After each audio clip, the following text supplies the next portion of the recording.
Hello friends, unity S में आपका स्वागत है। तो अभी हम पॉलिटी क्लास 7th कर रहे हैं। इसमें 2 चैप्टर कंप्लीट कर चुके हैं और ये 3rd चैप्टर है। तो मैं पहले बता रहा हूँ कि पॉलिटी क्लास 6 से लेकर 12 तक आपका प्री के लिए भी इम्पोर्टेंट है, साथ के साथ मेंस के लिए भी इम्पोर्टेंट है। आपको बेसिक कॉन्सेप्ट क्लियर करते जाएगा। उसके साथ में बस आपको करंट अफेयर के एग्जाम्पल ऐड करके मेंस का अच्छे से आंसर लिख सकते हो। कोई तीसरी चीज़ की ज़रूरत नहीं है, ये चीज़ याद रखना। राज्य शासन कैसे का काम करता है। पिछले वर्ष हमने यह चर्चा की थी कि शासन 3 स्तरों पर काम करता है: स्थानीय, राज्य और केंद्र। हमने कुछ विस्तार के साथ स्थानीय शासन के कार्यों के बारे में जाना भी था। इस अध्याय में हम जानेंगे कि राज्य स्तर पर शासन कैसे कार्य करता है, लोकतंत्र में राज्य का शासन किस तरह किया जाता है, विधानसभा सदस्य और मंत्रियों की क्या भूमिका है, लोग शासन के सामने अपने विचार कैसे रखते हैं या किसी कार्य की मांग कैसे करते हैं। हम इन प्रश्नों पर विचार करने के लिए स्वास्थ्य का उदाहरण लेते हैं। अब यहाँ पे कुछ चर्चा दी गई है। अब मतलब देखो, मैं फिर बार बता रहा हूँ, ये स्टोरी के माध्यम से एनसीईआरटी जो क्लियर करना चाह रहा है ना, बहुत बहुत सारे कॉन्सेप्ट जो है तैयार होते हैं इससे। आप ध्यान से इन चीज़ों को ऑब्जर्व करोगे तो आपको कॉन्सेप्ट मिलेंगे इनमें। देखिए, यहाँ लिखा है कि अपने राज्य में पानी की कमी है और बहुत से लोग बीमार पड़ रहे हैं। आप ये देखो, ये किसकी जिम्मेदारी है? राज्य सरकार की जिम्मेदारी है। ये चीज़ याद रखना। कई गांवों में लोग गंदा पानी पीते हुए पाए गए। नदी, नाले और तालाब सूख गए हैं। बुरी तरह से प्रभावित इलाकों में गांव के लोग दूर दूर से पानी लेकर आ रहे हैं। जिला मुख्यालय पातालपुरम में लोगों की 3 दिन में एक बार पानी की सप्लाई दी जाती है। यहाँ का जिला चिकित्सालय मरीजों से हटा पड़ा है। इनमें बड़ी संख्या में हैजे से पीड़ित बच्चे हैं। तो याद रखना, पानी गंदा पीने से हैजे बीमारी होती है। टीवी पर समाचार में बताया गया कि हैजे से 10 लोगों की मृत्यु होगी। क्या ऐसा हो सकता है? क्या कोई सचमुच इससे मर सकता है? क्या पता, बस मुझे ना हो जाए ये बीमारी। उस दिन दोपहर में मेरी मम्मी ने कहा है कि बाजार में कुछ ठंडा नहीं पीना है। आज सुबह उन्होंने अपना एक भाषण मुझे सुना दिया। तुम्हें अपनी सेहत की जिम्मेदारी संभालनी चाहिए, सिरन। ही हाँ। अचानक से रुक जाओ। रैली के कारण यह सड़क बंद है। रैली वालों ने विधायक के घर का घेराव कर लिया है। सचमुच? लेकिन क्यों? उन्होंने कुछ कर दिया है क्या? अब देखो, ये घेराव वही याद करो, अपन वहाँ पे भी देखे थे। तो विरोध प्रदर्शन करने का तरीका होता है, लोग तब तक नहीं सुनते हैं, इसलिए बोलते हैं ना। सोचो, ऐसी डेमोक्रेसी क्या ही फ़ायदा जहाँ लोग कानों में जाके उनके बोलना पड़े। नहीं तो वही हो गया, जानवर को जगाना पड़े कि तुम्हारा ये कार्य है। ये तो भाई एक सविवेकशील आदमी को अपने लेवल पे ही काम करना चाहिए ना। डेमोक्रेसी तभी मतलब ना, क्या मतलब है?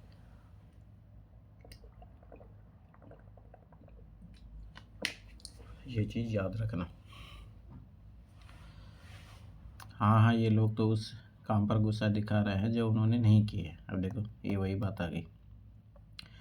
और हम यह मांग करते हैं कि अधिकारी तुरंत स्वास्थ्य की स्थिति पर नियंत्रण पाने के लिए कदम उठाए। हमारे विधायक को इसकी जिम्मेदारी लेनी पड़ेगी। कैसी हुआ ऊंची आवाज़ है इनकी, ये कोई नेता वेता होंगे। सच है, मैंने इन्हें टीवी पर भी देखा है, विरोधी दल के हैं।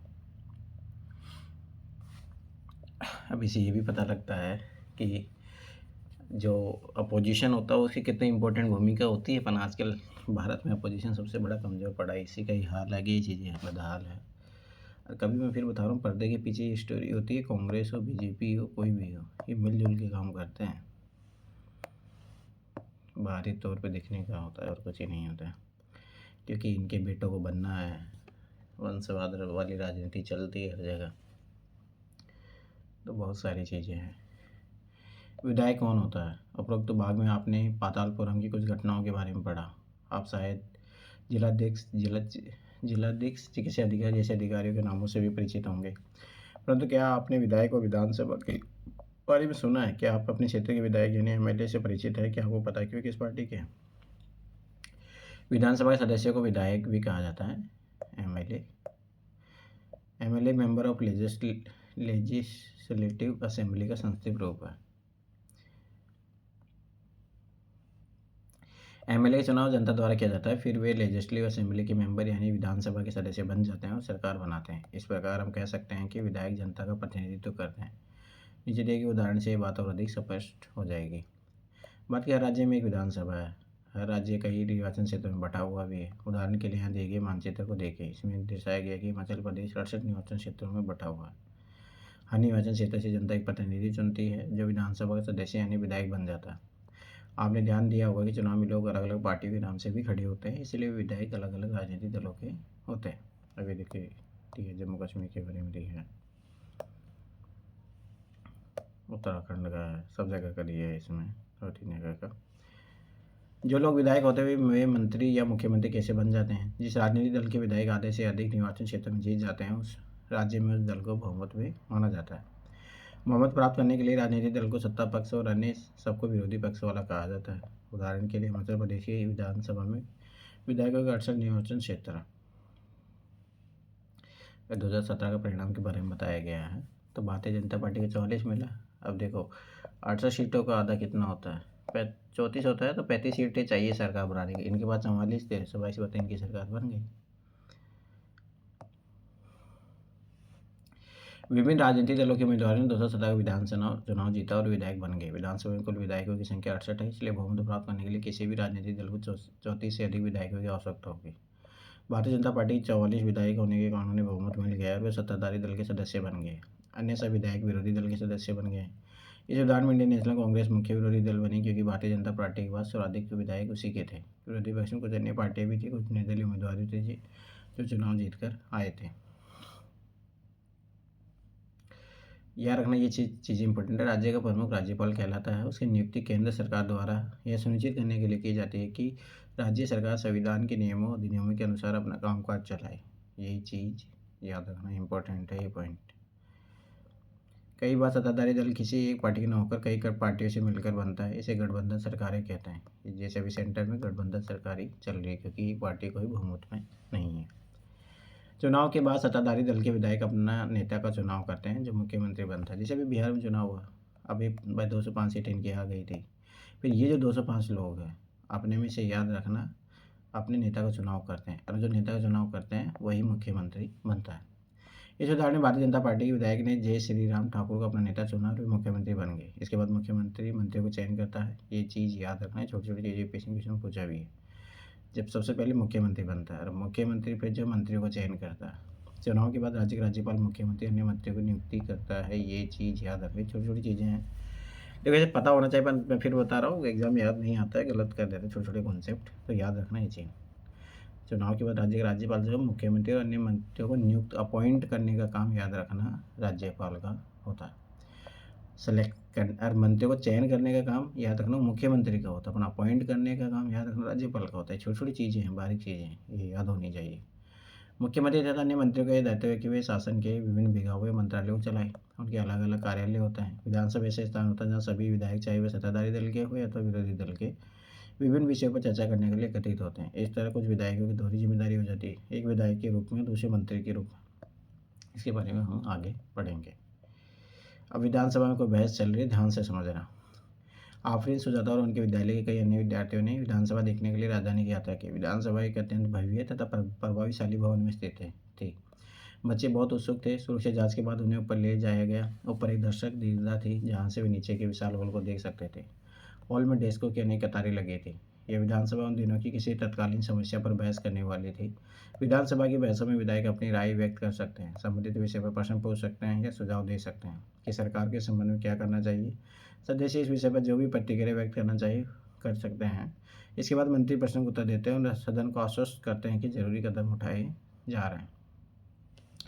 मुख्यमंत्री तथा अन्य मंत्रियों को निर्णय लेने होते हैं और सरकार चलानी होती है। हम प्राय उन निर्णयों के बारे में सुनते हैं या समाचार चैनलों अथवा समाचार पत्रों से में उन्हें देखते हैं और पढ़ते हैं। हालांकि जो भी निर्णय लिए जाते हैं उन्हें विधानसभा के सदस्य द्वारा अनुमोदित किया जाना होता है।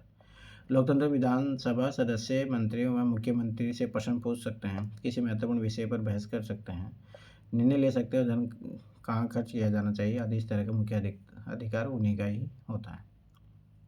ये चीज़ छोटी छोटी चीज़ें याद रखना ही चाहिए। मुख्यमंत्री काम क्या होता है, वो कैसे बजट का यूटिलाइजेशन करते हैं, क्या है, सब सारी चीज़ें। विधायक वन।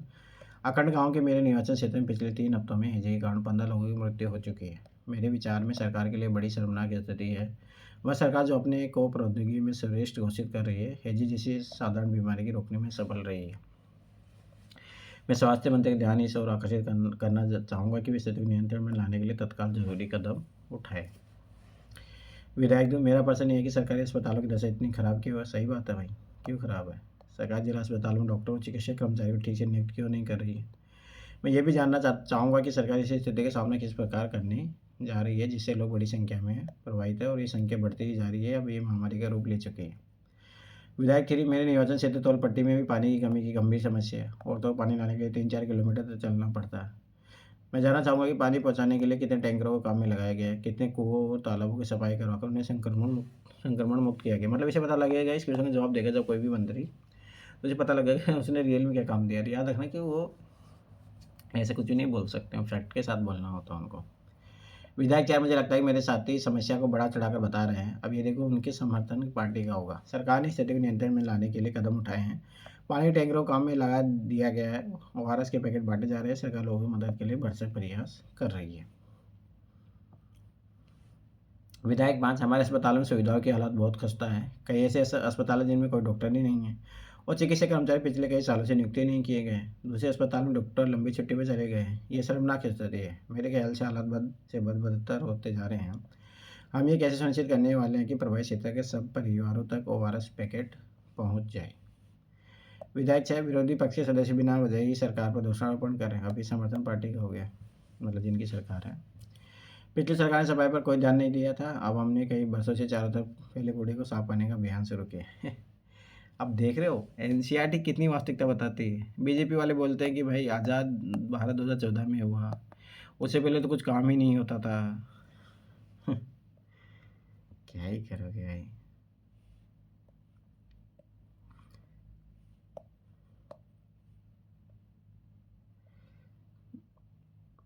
भगवान भरोसे चलता है भारत।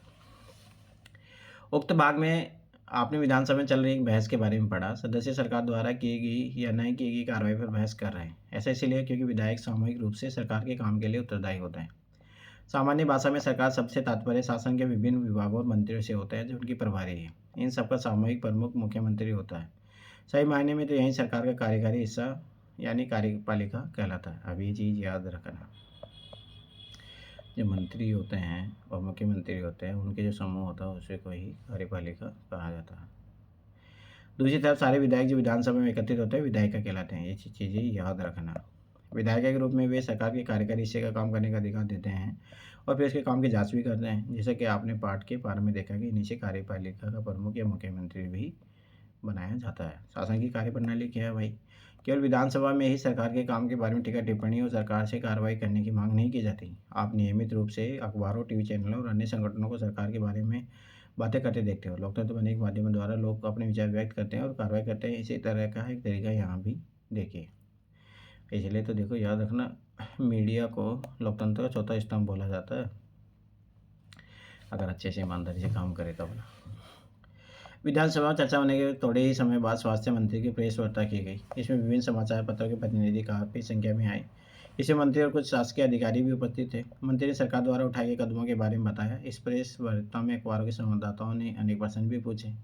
इन चर्चाओं की रिपोर्ट विभिन्न समाचार पत्रों में प्रकाशित हुई। अगले पृष्ठ पर ऐसी एक रिपोर्ट दी गई है। अगले सप्ताह मुख्यमंत्री और स्वास्थ्य मंत्री पातालपुरम जिले के दौरे पे गए। उन्होंने उन परिवार से भेंट की जिनके रिश्तेदार की मृत्यु हो गई थी। हम तो यही करते हैं। वे अस्वस्थ लोगों को देखने अस्पताल भी गए। सरकार ने इन परिवारों के लिए मुआवजा राशि की घोषणा की। मुख्यमंत्री ने कहा कि उनके विचारों से समस्या केवल सफाई की नहीं है, वरन पीने के स्वच्छ पानी की भी कमी है। उन्होंने कहा कि उचित जांच समिति गठित की जाएगी। यही होता है।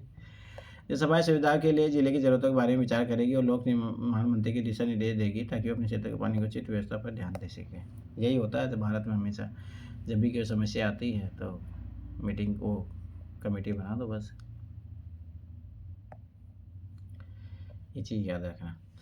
अब देखो यहाँ पे किसी अखबार ने क्या छापा है। सरकार ने कचरे की सुध ली, मुख्यमंत्री ने किया धनराशि का वादा। तो ये होता है। देखो पिछले कुछ सप्ताहों में राज्य के कुछ जिलों में अनेक लोग मौत का शिकार हो चुके हैं। इस बात पर प्रतिक्रिया हुई। सरकार ने स्थिति गंभीरतापूर्वक नहीं लिया है। आज हुई प्रेस वार्ता में स्वास्थ्य मंत्री ने बताया कि उनकी सरकार ने सभी न्यायाधीशों और सभी जिलाधीशों तथा मुख्य चिकित्सा अधिकारियों को आवश्यक कदम उठाने के निर्देश दिए हैं। सबसे महत्वपूर्ण समस्या पीने के पानी का है। मंत्री महोदय ने कहा कि उनकी मंशा पानी के टैंकरों के द्वारा हर गांव में पीने का पानी पहुंचाने की है। मुख्यमंत्री ने इस कार्य के लिए धन उपलब्ध कराने का वचन दिया है। उनकी योजना एक जन अभियान चलाकर लोगों के जानकारी देने का भी है कि किन उपायों द्वारा हैजे से बचाया जा सकता है। जब एक पत्रकार ने उनसे पूछा कि महीने से जमा कचरे के जल्दी हटाने के लिए क्या किया जा रहा है, तो उन्होंने कहा कि वे इस बारे में भी देखेंगे। अब देखिए यहाँ एक चीज़ पता लगती है कि जैसे चलो ठीक है सरकारें पैसे आवंटित कर देती है वरना करप्शन होता है वो सारी चीज़ें, तो उन चीज़ों को मॉनिटरिंग करने के लिए क्या सिस्टम अवेलेबल है वो बहुत महत्वपूर्ण होता है।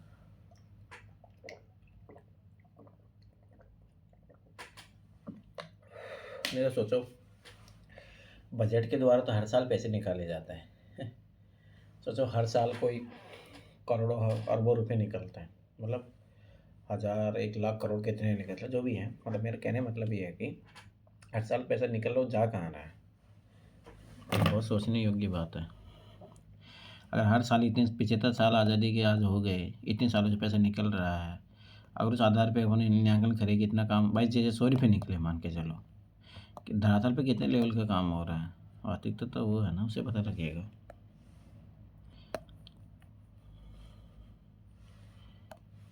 जैसे आपने ऊपर देखा कि वे लोग जो सत्ता में हैं, जैसे मुख्यमंत्री और स्वास्थ्य मंत्री, उन्हीं समस्या पर कार्रवाई करनी होती है, वे ये कार्य विभिन्न विभागों द्वारा करवाते हैं, जैसे लोक निर्माण विभाग, कृषि विभाग, स्वास्थ्य विभाग, शिक्षा विभाग आदि। उन्हें विधानसभा में उठाए गए प्रश्नों का उत्तर भी देना होता है और प्रश्न करने वाले लोगों को आश्वस्त करना होता है कि उचित कदम उठाए जा रहे हैं। इसके साथ समाचार पत्र अन्य माध्यमों में भी इन विषयों पर चर्चा होती है, जिसका उत्तर सरकार को देना होता है, जिसे प्रेस वार्ता आयोजित करना। सरकार सफाई और स्वास्थ्य सेवाओं के लिए नए कानून बनाने का भी निर्णय ले सकती है। उदाहरण के लिए कानून बनाकर हर नगर निगम के लिए अनिवार्य कर सकते हैं कि शहरी क्षेत्रों में पर्याप्त शौचालयों की व्यवस्था हो। ये भी सुनिश्चित किया जा सकता है कि हर ग्राम में एक स्वास्थ्य कर्मी की नियुक्ति हो। किसी विषय पर कानून बनाने के यह कार्य प्रति राज्य विधानसभा द्वारा किया जाता है। इसके पश्चात विभिन्न शासकीय विभाग इन कानूनों का क्रियान्वयन करते हैं। ये चीज़ याद रखना। पूरे देश के लिए कानून संसद में बनाए जाते हैं। संसद के बारे में आप अगले वर्ष पढ़ेंगे। लोकतंत्र विधायकों के रूप में जनता अपने प्रतिनिधि चुनती है और वो इस तरह शासन मुख्यतः जनता का ही होता है। फिर सत्ता पक्ष के सदस्य सरकार बनाते हैं। कुछ सदस्यों को मंत्री बनाया जाता है। ये सब मंत्री सरकार के विभिन्न विभागों के प्रभारी होते हैं, जैसे जैसे ऊपर दिए गए। उदाहरण स्वास्थ्य विभाग है। इन विभागों द्वारा जो कार्य किया जाता है उस विधायक द्वारा अनुमोदित या स्वीकृत कराया जाता है। लोकतंत्र में लोग अपना मत व्यक्त करने और सरकार का विरोध करने के लिए सभाएं भी आयोजित करते हैं।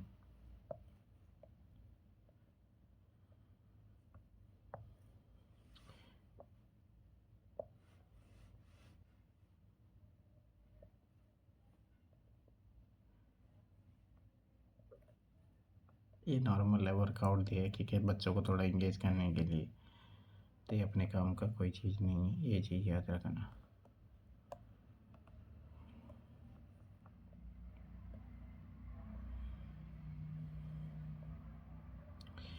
निर्वाचन क्षेत्र क्या होता है? इसका तात्पर्य एक निश्चित क्षेत्र से जहाँ रहने वाले सब मतदाता अपने प्रतिनिधि चुनते हैं। उदाहरण के लिए कोई पंचायत का वार्ड या क्षेत्र हो सकता है जहाँ जो विधानसभा सदस्य चुनता है। बहुमत इसका आशय ऐसी स्थिति है जब किसी समय के आधे से अधिक संख्या में लोग किसी निर्णय विचार से सहमत हो, इसे साधारण बहुमत भी कहा जाता है। विरोधी पक्ष का तात्पर्य उन चुने हुए प्रतिनिधि है जो सत्ता पक्ष के सदस्य नहीं है और जिनकी भूमिका सरकारी निर्णयों कार्य पर प्रश्न उठाने, विधानसभा में विचार करने के लिए नए मुद्दे उठाने की होती है। प्रेस वार्ता मीडिया से संबंधित पत्रकारों का ऐसा समूह जिसे किसी विषय पर अपना पक्ष बताने, उस पर प्रश्न पूछने के लिए नहीं आमंत्रित किया गया हो। उनसे अपेक्षा की जाती है कि वे मीडिया के माध्यम से इसके बारे में बड़े जनसमूह को बताएंगे। तो अपना चैप्टर कंप्लीट हो गया है। इकाई 3 में लिंग जेंडर बहुत शिक्षकों के लिए क्या निर्देश है, ये अपने काम नहीं है, यहाँ से अपना काम शुरू होता है। लड़के और लड़कियों के रूप में बड़ा होना। अभी देखो कितने छोटे छोटे कॉन्सेप्ट लेके कैसी चीज़ें क्लियर की गई है। भेदभाव को, सब सारी चीज़ों का जो असमानता है व्याप्त है, रूढ़िवादी अवधारणा ही है, उन सब चीज़ों को क्लियर किया गया है। इसमें ये चीज़ याद रखना। लड़का या लड़की होना किसी की भी एक महत्वपूर्ण पहचान है, जिस उसकी अस्मिता है, जिस समाज के बीच हम बड़े होते हैं और वह हमें सिखाता है कि लड़के और लड़कियों को कैसा व्यवहार स्वीकार करने योग्य है, उन्हें क्या करना चाहिए और क्या नहीं। हम प्राय यही सोचते हैं, यही सोचते हुए बड़े होते हैं कि बातें सब जगह बिल्कुल एक सी ही है, परंतु क्या सभी समाजों में लड़के और लड़कियों के प्रति एक जैसा ही नज़रिया है? इस पाठ में हम इसी प्रश्न का उत्तर देने की कोशिश करेंगे। हम यह भी देखेंगे कि लड़के और लड़कियों को दी जाने वाली अलग अलग भूमिका उन्हें भविष्य में स्त्री और पुरुष की भूमिका के लिए कैसे तैयार करती है। इस पाठ में हम देखेंगे कि अधिकांश समाज पुरुष और स्त्रियों को अलग अलग प्रकार से महत्व देते हैं। स्त्रियाँ जिन भूमिकाओं निर्वाह करती हैं उन्हें पुरुषों द्वारा निर्वाह की जाने वाली भूमिका और कार्य से कम महत्व दिया जाता है। इस पाठ में हम यह भी देखेंगे कि स्त्री और पुरुष के बीच काम के क्षेत्र में असमानताएं कैसे उभरती है।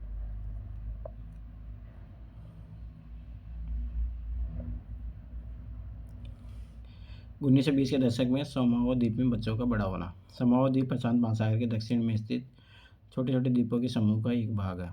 समाज पर किए गए अनुसंधान की रिपोर्ट के अनुसार 1920 के दशक में बच्चे स्कूल ही नहीं जाते थे। वे बड़े बच्चों और वयस्कों में से बहुत सी बातें सीखते, जैसे छोटे बच्चों की देखभाल या घर का काम कैसे करना आदि।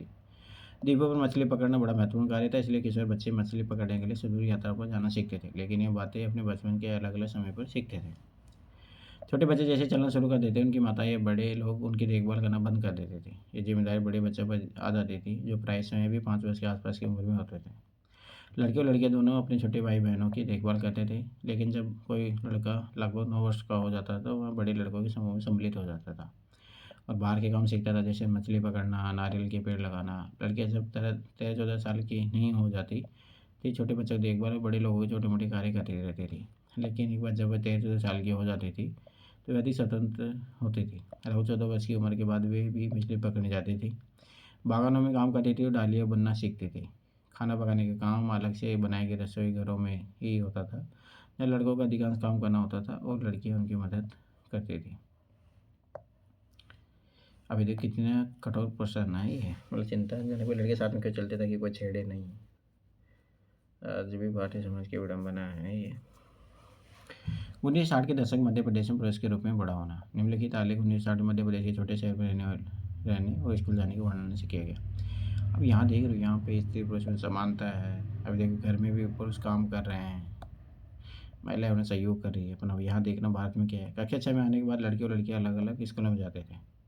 अभी देखो, लड़कियों की स्कूल लड़कों की स्कूल से बिल्कुल भिन्न है, अलग ढंग से बनाए के जाते थे। उनके स्कूल के बीच में एक आंगन होता था, जहाँ वे बाहरी दुनिया से बिल्कुल अलग रहकर स्कूल की सुरक्षा में खेलती थी। अब देखो ये फ़र्क पड़ जाता है, ये चीज़ याद रखना।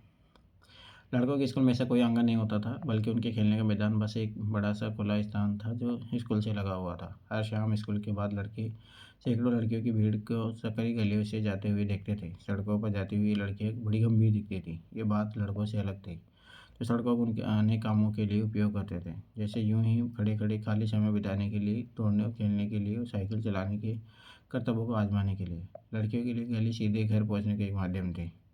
लड़कियां हमेशा समूह में जाती थी, शायद उनके मन में यह डर रहता था कि उन्हें कोई छेड़ न दे, उन पर हमला कोई न कर दे। ऊपर के 2 उदाहरणों को पढ़ने के बाद में हमें लगता है कि बड़े होने के भी कई तरीके हैं। हम प्राय सोचते हैं कि बच्चे एक ही तरीके से बड़े होते हैं।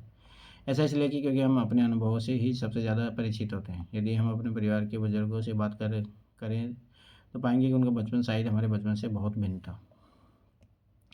हम यह भी अनुभव करते हैं कि समाज लड़के और लड़कियों में स्पष्ट अंतर करता है। ये बहुत कम आयु से ही शुरू हो जाता है। उदाहरण के लिए उन्हें खेलने के लिए भिन्न भिन्न खिलौने दिए जाते हैं।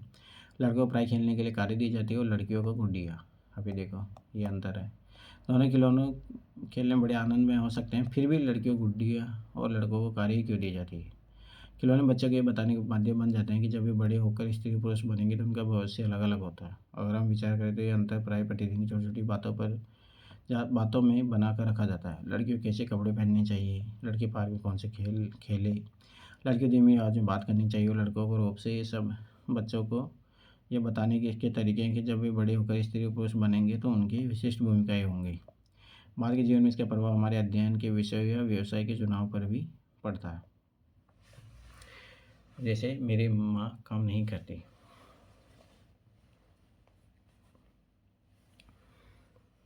अब ध्यान से देखना यहाँ पे। माँ, हम सभी बच्चे स्कूल से भ्रमण पर जा रहे हैं। रोजी मैडम को साथ चलने के लिए किसी बड़े की ज़रूरत है। क्या आप अपने ऑफिस में एक दिन की छुट्टी लेकर हमारे साथ चल सकती हैं? वैसे हरमीत की माँ हमेशा एक समय पर हमारे साथ जाती है क्योंकि वे कोई काम नहीं करती। सोनाली, तुम ऐसा कैसे कह सकती हो? तुम जानती हो जसप्रीत आंटी रोज़ सुबह 5 बजे उठ जाती है और घर भर के सारे काम करती है। हाँ, पर कोई काम तो नहीं है ना, ये तो बस घर के काम है। ओहो, क्या तुम आके ऐसे ही सोचती हो? चलो ऐसा करते हैं कि जसप्रीत के घर चलते हैं और उससे पूछते हैं कि वे खुद क्या सोचती है। अब ये श्री सिंह के घर पर आ गए। हर शरण, सोनाली सोचती है कि आपकी पत्नी कोई कामकाजी महिला नहीं है। हाँ हाँ पर आंटी, क्या वाकई ठीक नहीं है? मेरी माँ तो घरेलू महिला है, कोई काम कहाँ करती है। तो जसप्रीत, यदि ऐसा है तो तुम कुछ आराम क्यों नहीं करती और एक बार जरा इन्हें ही सब कुछ करने दो, खुद करने दो। क्या बात है, ठीक है, मैं कल हड़ताल पर चली जाती हूँ। वाह कितना मज़ा आएगा, कल हम पापा के साथ मिलकर सारा काम संभालेंगे। अगली सुबह 7:30 बजे। हे भगवान, समय तो देखो, मेरा नाश्ता कहाँ है और बच्चे अभी तक तैयार क्यों नहीं हुए? मैं क्या जानूँ, याद है ना, मैं तो हड़ताल पर हूँ। आज तो मंगला है, भी छुट्टी ले रखी है। ओहो, ये तो स्कूल बस थी। अब तो मुझे बच्चों को कार से ही स्कूल छोड़ना होगा। जल्दी करो जल्दी, और हरमीत को कहो कि मैं पंप का स्विच ऑन कर। लेकिन बच्चों के लंच बॉक्स का क्या होगा? अरे यह भी उसके बारे में भूल जाओ। मैं तुम्हें कुछ पैसे दे दूंगा, तुम कैंटीन से कुछ खरीद लेना। माँ ने इसके लिए पहले ही पैसे दे दिए हैं। शाम 6 बजे डिंग डिंग। मैं तो बिल्कुल थक चुका हूँ, कुछ चाय वाय हो जाए। आओ, मैं तो भूल गया था कि तुम हड़ताल पर हो, मैं खुद ही कुछ बनाता हूँ। इसे तो कितना मतलब स्टोरी टाइप से कितनी गहरी वेदनाएं है उसका वर्णन किया गया है। पूरा घर तो देखो जैसे कि यहाँ कितना तूफान मचा हो। तुम क्या सोचती हो कि सुबह तुमने घर को जैसे हालात में छोड़ा था वो वैसे हालात में दिन भर रहेगा? हरमीत कमबख्त चाय की पत्तियाँ कहाँ रखी हुई है? ही, क्या अभी भी वही सोचते हैं कि मैं काम नहीं करती हूँ? और अभी तो मैं उन्हें याद दिलाऊंगी कि चाचा जी और चाचा जी रात के खाने पर आने वाले हैं। अधिकांश समाजों में, जिनमें हमारा समाज भी सम्मिलित है, पुरुषों और स्त्रियों की भूमिकाओं और उनके काम के महत्व को समान नहीं समझा जाता। पुरुषों और स्त्रियों की हैसियत एक जैसी नहीं है। आओ देखें कि पुरुषों और स्त्रियों के द्वारा किए जाने वाले कामों में असमानता कैसे है। घरेलू काम का मूल्य। हरमीत के परिवार को नहीं लगता कि जसप्रीत घर का जो काम करती है वह वास्तव में काम था। उनके परिवार में ऐसी भावना का होना कोई निराली बात नहीं थी। सारी दुनिया में घर के काम की मुख्य जिम्मेदारी स्त्री को ही होती है, जैसे देखभाल संबंधी कार्य, परिवार का ध्यान रखना, विशेषकर बच्चे, बुजुर्गों, बीमारियों का भी। फिर भी जैसा हमने देखा, घर के अंदर किए जाने वाले कार्य को महत्वपूर्ण नहीं समझा जाता। मान लिया जाता कि वे तो स्त्रियों के स्वाभाविक कार्य हैं, इसलिए उनके लिए पैसा देने की कोई ज़रूरत नहीं है। समाज इन कार्यों का अधिक महत्व नहीं देता। मिलानी अपनी बच्चे के साथ।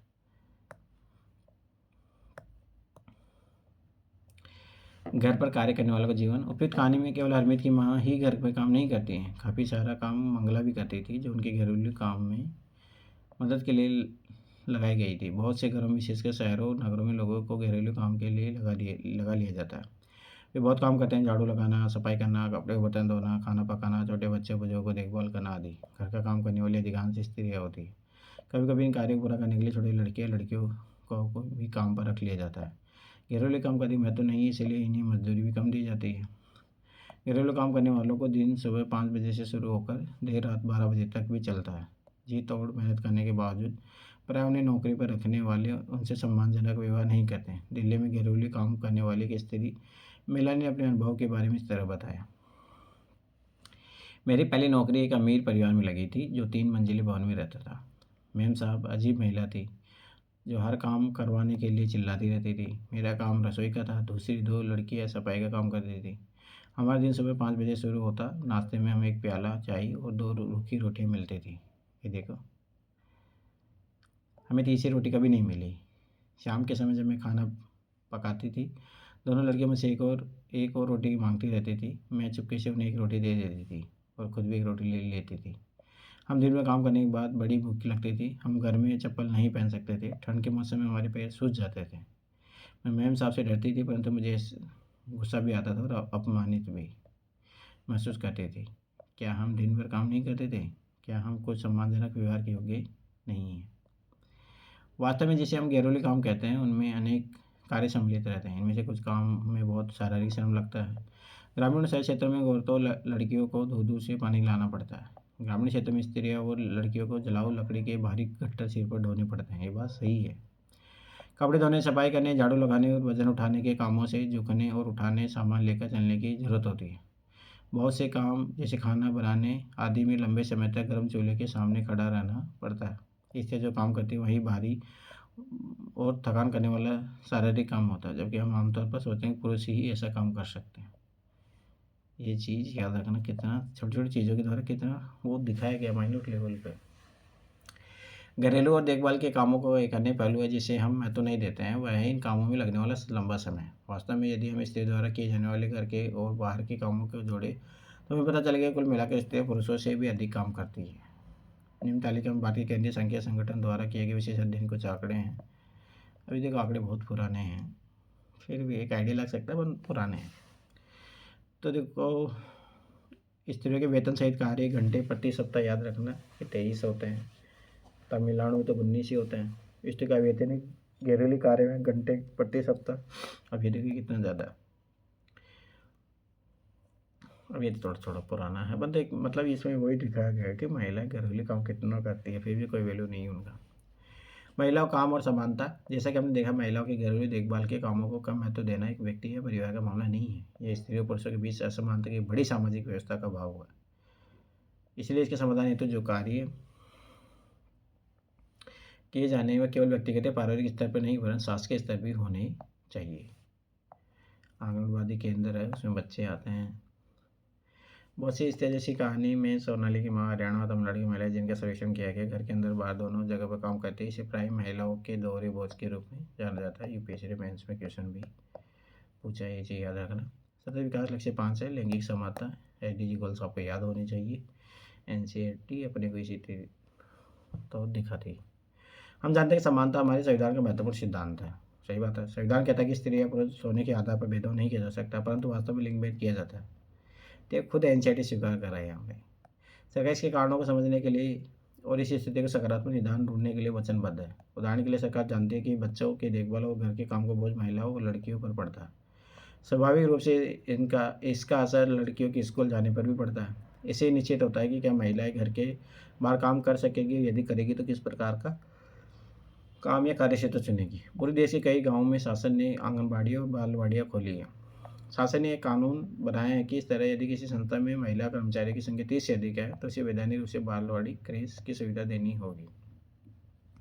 अब नियम चेंज हो गया है, आपकी कर्मचारी संख्या 50 उससे ज़्यादा है तो आपको रखना ही पड़ेगा। ऐसा कुछ हुआ अभी जो नए चेंजेस हुए हैं उसमें। बालवाड़ी व्यवस्था होने से बहुत सी महिलाओं को घर से बाहर जाकर काम करने में सुविधा होगी। इससे बहुत सी लड़कियों को स्कूल जाना भी संभव हो सकेगा।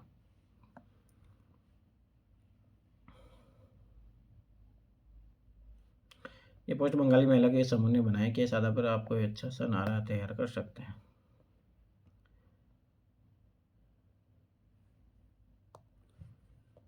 तो ये चैप्टर भी कंप्लीट हो गया है। शब्द संकलन।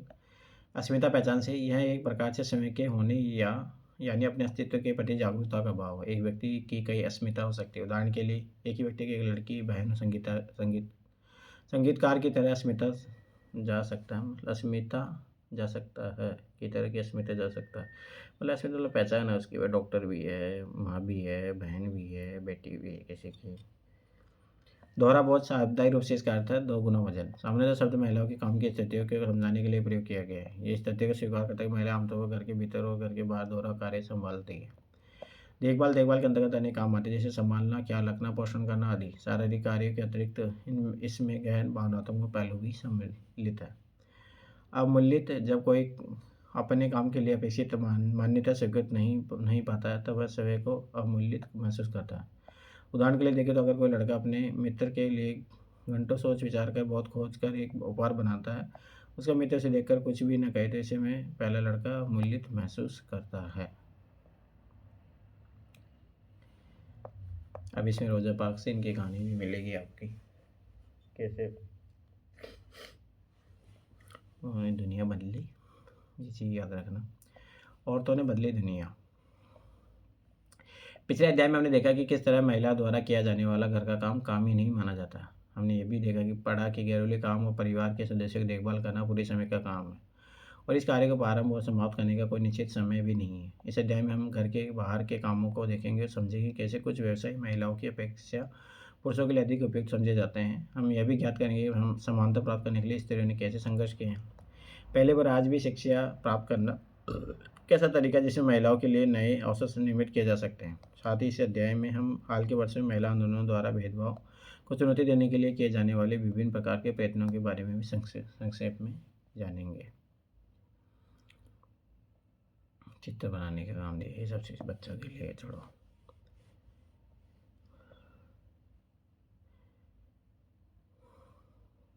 जब देखो भारत में 83.6% महिलाएं खेतों में काम करते हैं। उनके काम में पौधे रोपना है, खरपतवार निकालना है, फसल काटना, कुटाई करना शामिल है। फिर भी जब हम किसान के बारे में सोचते हैं तो हम एक पुरुष के बारे में ही सोचते हैं। वीडियो कितनी बड़ी विडम्बना है। यहाँ देखो, शिक्षक सोचो, महिला शिक्षित चाहते हैं लोग, किसान पंसा पुरुष, मिल मजदूर पुरुष, नर्स सारी सारी महिलाएं, वैज्ञानिक पुरुष, पायलट पुरुष। ऐसे पता लगता है लोगों की सोच क्या है महिलाओं को लेके। काम अवसर और कठोर अपेक्षाएं। रोजी मैडम की कक्षा के अधिकांश बच्चों ने नर्स के लिए महिलाओं के और पायलट के रूप में पुरुषों के चित्र बनाए। ऐसा उन्होंने इस कारण किया कि उन्हें लगता है कि घर के बाहर भी महिलाएं कुछ खास तरह के काम ये अच्छी तरह कर सकती है। उदाहरण के लिए बहुत से लोग मानते हैं कि महिलाएं अच्छी नर्स हो सकती है क्योंकि अधिक सहनशील और विनम्र होती है। इस परिवार में स्त्रियों की भूमिका के साथ मिलाकर देखा जाता है। इसी प्रकार से माना जाता है कि विज्ञान के लिए तकनीकी दिमाग की जरूरत होती है और लड़कियां महिला तकनीकी कार्य करने में सक्षम नहीं होती। सोचिए, ये होती है रूढ़िवादी या पूर्व धारणा, एक परसेप्शन बना लेना कि महिला तो ऐसी ही होती है। अन्य लोग इस प्रकार की रूढ़िवादी धारणाओं में विश्वास करते हैं, इसलिए बहुत सी लड़कियों को डॉक्टर इंजीनियर बनने के लिए अध्ययन करने और प्रशिक्षण लेने के लिए वह सहयोग नहीं मिल पाता जो लड़कों को मिलता है। ये बात हकीकत है, सामाजिक सत्य है। अधिकांश परिवार में स्कूल शिक्षा पूरी हो जाने के बाद भी लड़कियों को इस बात के लिए प्रेरित किया जाता है कि वे शादी को अपने जीवन का मुख्य लक्ष्य मान लें। यह समझना आवश्यक है कि हम ऐसे समाज में रह रहे हैं जहाँ सभी बच्चों को अपने चारों ओर दुनिया के दबावों को सामना करना पड़ता है। कभी यह दबाव बड़ों की अपेक्षा के रूप में होता है, तो कभी यह हमारे अपने मित्र की गलत तरीके से चिढ़ाने के कारण भी पैदा हो जाता है। लड़कों पर ऐसी नौकरी प्राप्त करने के लिए दबाव होता है जिससे उन्हें अधिक वेतन मिले। यदि दूसरे लड़के की तरह व्यवहार नहीं करते हैं तो उन्हें चिढ़ाया जाता है और दोष दी जाती है। आपको याद होगा कि अच्छा पुस्तक में आपने पढ़ा था कि लड़कों को बचपन से ही दूसरे के सामने रोने पर चिढ़ाया जाता है।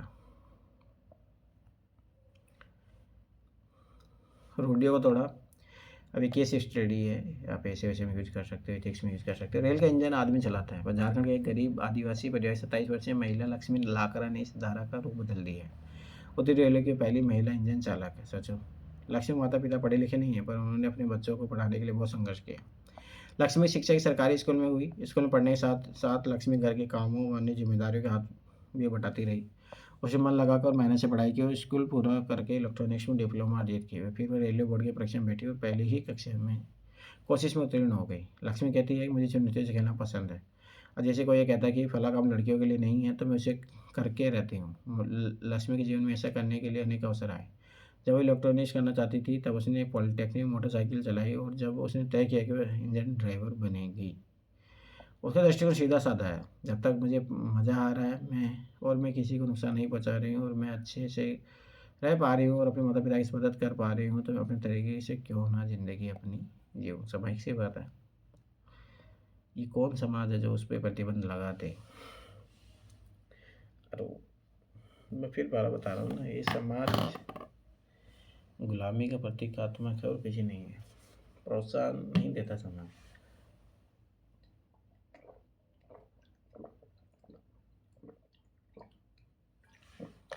आज जो महिलाएं सफल है ना, उनके व्यक्तिगत परिवारों की भूमिका बहुत ज़्यादा है।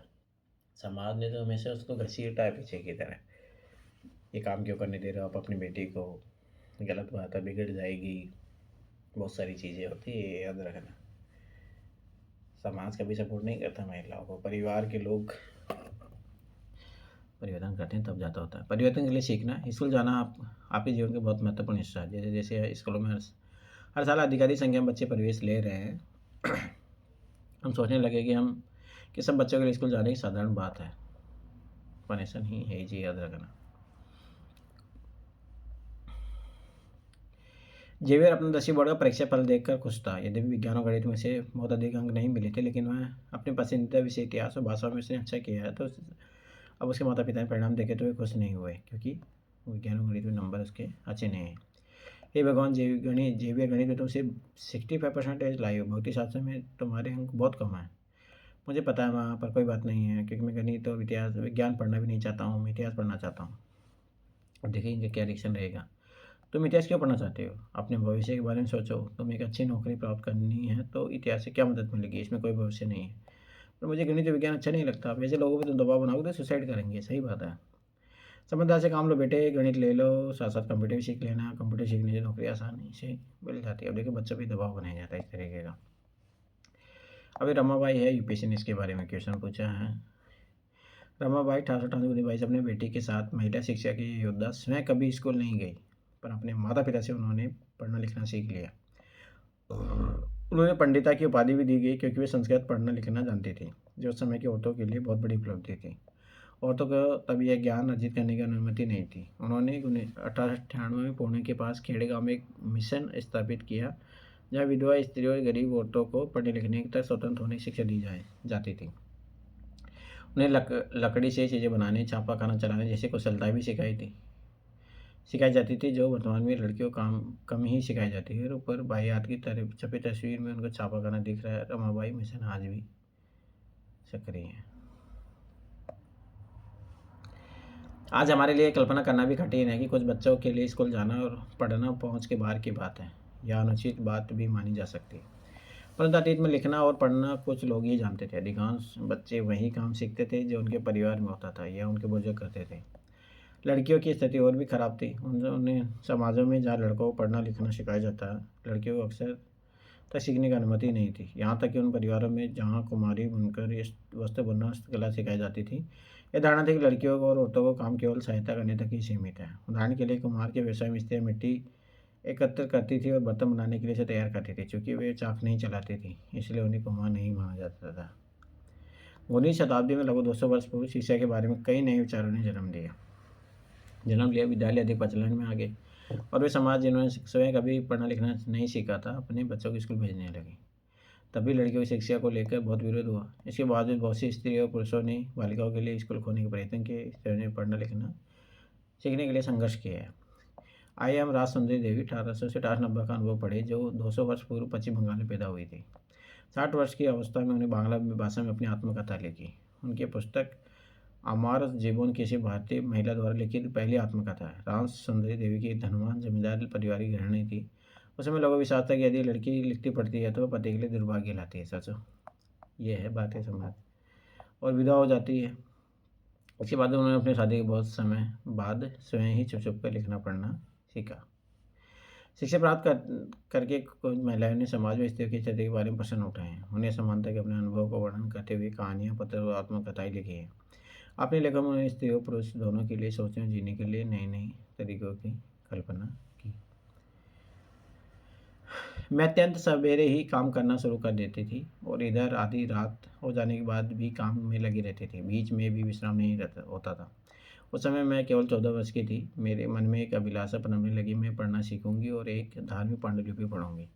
मैं भागी थी। उन दिनों स्त्रियों को नहीं पढ़ाया जाता था। बाद में स्वयं ही अपने विचारों का विरोध करने लगी। मुझे क्या हो रहा है, स्त्रियाँ पढ़ती नहीं है, फिर मैं कैसे पढ़ूंगी। फिर मुझे एक सपना आया, मैं चैतन्य भागवत एक संत का जीवन पढ़ रही थी। बाद दिन के समय जब भी मैं रसोई में बैठी हुई भोजन बना रही थी, मैंने अपने पति को सबसे बड़े बेटे से कहते हुए सुना, विपिन, मैंने अपनी चैतन्य भागवत यहाँ छोड़ी है। जब मैं इसे मंगाऊँ तो तुम उसे अंदर ले आना। वे पुस्तक वहीं छोड़कर चले गए। जब पुस्तक अंदर रख दी गई, मैंने चुपके से उसका एक पन्ना निकाल लिया और सावधानी से उसे छुपा दिया। उसे छुपाना भी एक बड़ा काम था, क्योंकि किसी को भी मेरे हाथ नहीं लिखना चाहिए था। मेरा सबसे बड़ा बेटा उस समय ताड़ के पत्तों पर लिखकर अक्षर बनाने का अभ्यास कर रहा था। उससे भी मैंने एक छिपा दिया। जब मौका मिलता तो मैं जाती उस पन्ने के अक्षरों को मिलान अपने याद किए गए अक्षरों से करती थी। मैंने उन शब्दों को भी मिलान करने की कोशिश की जो मैं दिन भर में सुनती रहती थी। अत्यधिक जतन और कोशिश से एक लंबे समय के बाद में पढ़ना सीख सकी।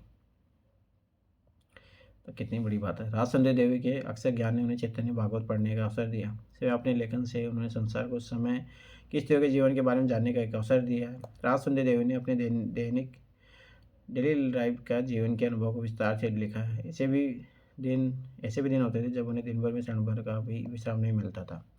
इतना समय भी नहीं कि वो ज़रा बैठकर कुछ खा ले। सोचो, राज सुंदरी देवी और रुकैया हसैन जिन्हें पढ़ने लिखने की अनुमति नहीं मिली थी की स्थिति के विपरीत वर्तमान समय में भारत में बड़ी संख्या में लड़कियां स्कूल जा रही हैं। इसके बावजूद भी बहुत सी लड़कियां गरीब और शिक्षण की सुविधाओं के अभाव में भेदभाव के कारण स्कूल जाना छोड़ देती हैं। सभी समाजों वर्गों की पृष्ठभूमि वाले बच्चों को शिक्षण के समान सुविधा प्रदान करना, विशेषकर लड़कियों को, आज भी भारत में एक चुनौती है। सोचो, सतत विकास लक्ष्य 4 गुणवत्तापूर्ण शिक्षा, क्वालिटी एजुकेशन। वर्तमान समय में शिक्षा और विद्यालय। आज के युग में लड़के और लड़कियां विशाल संख्या में विद्यालय जा रहे हैं, लेकिन फिर भी हम देखते हैं कि लड़कों और लड़कियों की शिक्षा में अंतर है। भारत में हर 10 वर्ष में जनगणना होती है, जिससे पूरे देश की जनसंख्या की गणना की जाती है। इसमें भारत में रहने वाले लोगों के जीवन के बारे में विस्तृत जानकारी एकत्रित की जाती है, जैसे उनकी आयु क्या है, पढ़ाई, उनके द्वारा किए जाने वाले काम आदि। ऐसी जानकारी का इस्तेमाल हम अनेक बातों के आकलन के लिए करते हैं। जैसे शिक्षित लोगों की संख्या तथा स्त्री और पुरुषों का अनुपात क्या है। 1961 की जनगणना अनुसार सब लड़कों और पुरुषों 7 वर्ष से अधिक आयु के 40% शिक्षित था, अतः कम से कम अपना नाम लिख सकते थे। इसकी तुलना में लड़कियां तथा स्त्रियों का केवल 15% भाग शिक्षित था। सोचो कितना। 2011 जनगणना के अनुसार लड़कों और पुरुषों की यह संख्या बढ़कर 82% हो गई। शिक्षित लड़कियों तथा स्त्रियों की संख्या 65% है। फिर भी ये बहुत बड़ा डिफरेंस है यहाँ 17 का। सोचो 70%। इसका अर्थ ये हो कि पुरुषों और स्त्रियों के दोनों के बीच ऐसे लोगों का अनुपात बढ़ गया है जो पढ़ लिख सकते हैं और उन्हें कुछ हद तक शिक्षा मिल चुकी है। लेकिन जैसा कि आप देख सकते हैं कि अभी भी स्त्रियों की तुलना में पुरुषों का प्रतिशत अधिक है। इनके बीच का अंतर अभी भी समाप्त नहीं हुआ है। बिजली की डाल के विभिन्न वर्गों व लड़के और लड़कियों के प्रतिशत दिखाया गया जो बीच में डाल छोड़ देते हैं। अनुजाति और अनुसूचित जनजाति लड़के और लड़कियों इनमें शामिल हैं। पहले से 5वीं तक याद रखना, सब इतना छोड़ते हैं और लड़के देखो अनुसूचित जाति से ज़्यादा छोड़ते हैं, अनुसूचित जनजाति से और ज़्यादा छोड़ते हैं। 6ठी से 8वीं पढ़ने के बाद में देखो अनुसूचित जाति में 5%, 8.48, 9 से 12 तक 19.4, ये 24, 10 से 22 की बात है। अनुसूचित जनजाति में बहुत ज़्यादा खराब माहौल है, बच्चों को नहीं पढ़ने दिया जाता, तभी तो नक्सलवादी बनते हैं। संभवतः आपने ऊपर दी गई तालिका में इस बात का पर ध्यान दिया होगा कि सब लड़कियों की श्रेणी की तुलना में अनुसूचित जाति अनुसूचित जनजाति की लड़कियों को स्कूल छोड़ने की दर अधिक है। इसका अर्थ यह हुआ कि दलित व आदिवासी पृष्ठभूमि की लड़कियों के स्कूल में रहने की संभावना भी कम रहती है। वर्ष 2011 जनगणना से पता चलता है कि अनुसूचित जाति और अनुसूचित जनजाति लड़कियों की अपेक्षा मुस्लिम लड़कियों की प्राथमिक शिक्षा पूरी करने की संभावना और भी कम रहती है। अब देखो मुस्लिम लड़कियां स्कूल में लगभग 3 वर्ष से रह पाती है, जबकि अन्य समुदायों की लड़कियां स्कूल में 4 वर्ष का समय बिता पा रही है। दलित आदिवासी मुस्लिम वर्ग के बच्चों की स्कूल छोड़ देने के अनेक कारण हैं। देश के अनेक भागों में जैसे ग्रामीण और गरीब क्षेत्रों में नियमित रूप से पढ़ाने के लिए न उचित स्कूल है न ही शिक्षक। यदि विद्यालय घर के पास न हो, ले जाने के लिए किसी साधन जैसे बस या वैन आदि व्यवस्था न हो तो अभिभावक लड़कियों को स्कूल भी नहीं भेजना चाहते। सोचो इनसिक्योरिटी कितनी है। कुछ परिवार अत्यंत निर्धन होते हैं और अपने सब बच्चों को पढ़ाने का खर्चा नहीं उठा पाते। ऐसी स्थिति में लड़कों को प्राथमिकता मिल सकती है। ये बात भी सही है। बहुत से बच्चे इसलिए भी स्कूल छोड़ देते हैं क्योंकि उनके साथ उनके शिक्षक और सहपाठी भेदभाव करते हैं। उनके साथ शिक्षक और सहपाठी भेदभाव करते हैं, जैसे कि ओम प्रकाश वाल्मीकि के साथ हुआ था। बेटी बचाओ बेटी पढ़ाओ अभियान 2014 में शुरू हुआ था। ये चीज़ याद रखना। प्रतिशत 7.2%। प्राथमिक कक्षा में स्कूल छोड़ देने वाले बच्चों के आंकड़ों पर दी गई तालिका में दंडा रूप में दर्शाया गया, जो आंकड़े आपके दंडारेख में रूप में दर्शाए गए हैं। महिला आंदोलन। अब महिला और लड़कियों का पढ़ने का और स्कूल जाने का अधिकार है। अन्य क्षेत्र में जैसे कानूनी सुधार, हिंसा और स्वास्थ्य, जहाँ लड़कियों और महिलाओं की स्थिति बेहतर हुई है। ये परिवर्तन अपने आप नहीं आए। औरतों ने व्यक्तिगत स्तर पर और आपस में मिलकर इन परिवर्तनों के लिए संघर्ष किए। इन संघर्षों को महिला आंदोलन कहा जाता है। देश के विभिन्न भागों से कई औरतें और कई महिला संगठन इस आंदोलन के हिस्से हैं। कई पुरुष भी महिला आंदोलन का समर्थन करते हैं। इस आंदोलन में जुटे लोगों की मेहनत और निष्ठा और उनकी विशेषताएं इसे एक बहुत ही जीवंत आंदोलन बनाती है। इसमें चैत्र जागृत करने, भेदभाव का मुकाबला करने और न्याय हासिल करने के लिए भिन्न भिन्न रणनीतियों का उपयोग किया है। इनकी कुछ झलकियाँ आप यहाँ देख सकते हैं। सत्या रानी महिला आंदोलन की सक्रिय सदस्य, दहेज के लिए मार दी गई। अपनी बेटी के मामले में न्याय मांगने के लिए लड़े गई। लंबे मुकदमे के कानूनी फायदे से गिरी सर्वोच्च न्यायालय की सीढ़ियों पर बैठी है। ऐसे अभियान। भेदभाव और हिंसा के विरोध में अभियान चलाना महिला आंदोलन के महत्वपूर्ण हिस्सा है। अभियानों के फल से नए कानून भी बने। सन 2006 में एक कानून बना जिससे घर के अंदर शारीरिक और मानसिक हिंसा का भोग और रही औरतों को कानूनी सुरक्षा दी जाए। इसी तरह महिला आंदोलन के अभियानों के कारण 1993 सर्वोच्च न्यायालय ने कार्य के स्थान पर और शैक्षणिक संस्थानों में महिलाओं के साथ होने वाली यौन प्रताड़ना से उन्हें सुरक्षा प्रदान करने के लिए दिशा निर्देश जारी किए। एक और उदाहरण देखें तो 1980 के दशक में देश भर के महिला संगठनों ने दहेज हत्याओं के खिलाफ आवाज उठाई। नवविवाहित युवतियों को उनके पति और ससुराल के लोगों द्वारा दहेज के लालच में मौत के घाट उतार दिया जाता था। महिला संगठन ने इस बात की कड़ी आलोचना करी कि कानून अपराधियों को कुछ नहीं कर पा रही है। इस मुद्दे में महिलाएं सड़कों पर निकल आई। उन्होंने अदालत के दरवाजे खटखटाए और आपस में अनुभव और जानकारी को आदान प्रदान किया। अंततः समाज के एक बड़ा सार्वजनिक मुद्दा बन गया और अखबारों में छाने लगा। दहेज से संबंधित कानून को बदला गया ताकि दहेज मांगने वाले परिवार को दंडित किया जा सके। परंतु रियलिटी में ऐसा होता है ना। जागरूकता बढ़ाना तो चाहिए। ऑफिसर वो खुद ले रहे हैं दहेज, नेताओं के लोग बच्चे ले रहे हैं, तो कहाँ आप सोच लो फिर। औरतों के अधिकार संबंध में समाज में जागरूकता बढ़ाने महिला आंदोलन के प्रमुख कार्य हैं। गीत गीतों, नुक्कड़ नाटकों, जनसभाओं के माध्यम से वह अपने संदेश लोगों के बीच पहुंचाता है।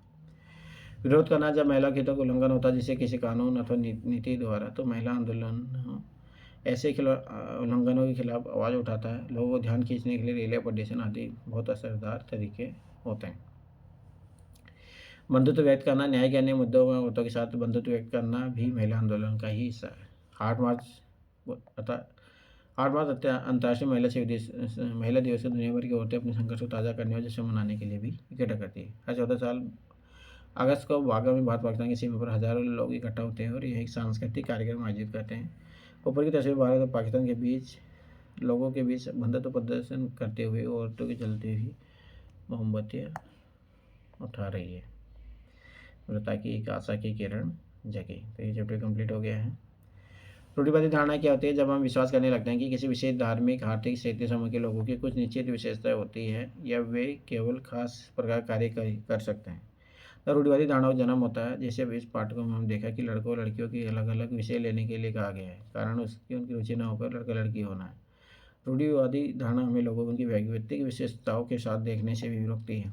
भेदभाव तब होता है जब हम लोगों के साथ समानता और आदर का व्यवहार नहीं करते हैं। यह तब होता है जब व्यक्ति या संस्थाएं पूर्वाग्रहों से ग्रसित होती है। भेदभाव तब होता है जब हम किसी के साथ अलग व्यवहार करते हैं या भेद करते हैं। उल्लंघन, जब कोई जबरदस्ती कानून तोड़ता है, खुले रूप से किसी का अपमान करता है, तब हम कह सकते हैं कि उसने उल्लंघन किया है। यौन प्रताड़ना, इसका आशय औरत की इच्छा के विरुद्ध उसके साथ यौन से जुड़ी शारीरिक और मौखिक हरकतें करने से हैं। तो ये चैप्टर कंप्लीट हो गया है। फिर इसके बाद में अपन आगे बढ़ेंगे। तो एक और क्लास लगी है जिसमें कंप्लीट कर देंगे चैप्टर को। ये चीज़ याद रखना। Thanks for watching. फिर मिलते हैं नेक्स्ट क्लास में।